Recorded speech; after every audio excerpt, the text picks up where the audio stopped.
Pemerintahan Prabowo Gibran akan nihil oposisi, pengamat, masyarakat sipil harus kritis, itu harapan satu-satunya.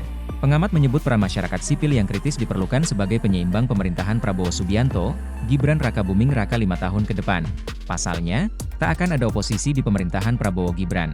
Pemerintahan Presiden terpilih dan Wakil Presiden terpilih, Prabowo Subianto, Gibran Rakabuming Raka, dipastikan akan mendapatkan dukungan penuh dari DPR RI.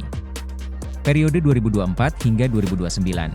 Sebab, 7 dari 8 fraksi di DPR merupakan partai politik, parpol, pendukung pemerintahan Prabowo Gibran.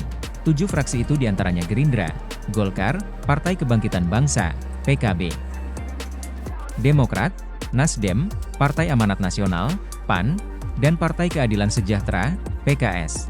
Satu-satunya fraksi yang belum memutuskan untuk bergabung dalam pemerintahan Prabowo Gibran adalah PDIP. Namun, PDIP juga diperkirakan akan bergabung dengan pemerintahan Prabowo Gibran. Terlebih, Ketua Umum PDIP sekaligus Presiden kelima, Megawati Soekarnoputri akan bertemu Prabowo dalam waktu dekat. Pengamat politik dari UIN Syarif Hidayatullah Jakarta, Adi Praitno mengatakan, jika PDIP bergabung, maka tak ada lagi oposisi pemerintah di DPR. Menurut Adi, 100% kekuatan politik di parlemen akan tegak lurus dengan semua kebijakan politik pemerintah. Suara-suara kritis dari parlemen sebagai penyeimbang bisa dipastikan tak akan ada lagi. Kata Adi, kepada tribunnews.com pada Jumat, 11 Oktober 2024. Adi menjelaskan, sekalipun PDIP tak merapat ke pemerintahan Prabowo, oposisi di DPR pun tidak signifikan.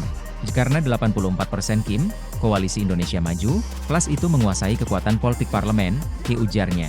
Apalagi, kata dia, selama ini DPR selalu menggunakan mekanisme voting dalam mengambil sebuah keputusan. Sebagai partai pemenang pemilihan legislatif, Pileg, 2024 lalu, PDIP menempati urutan pertama dengan total 110 kursi.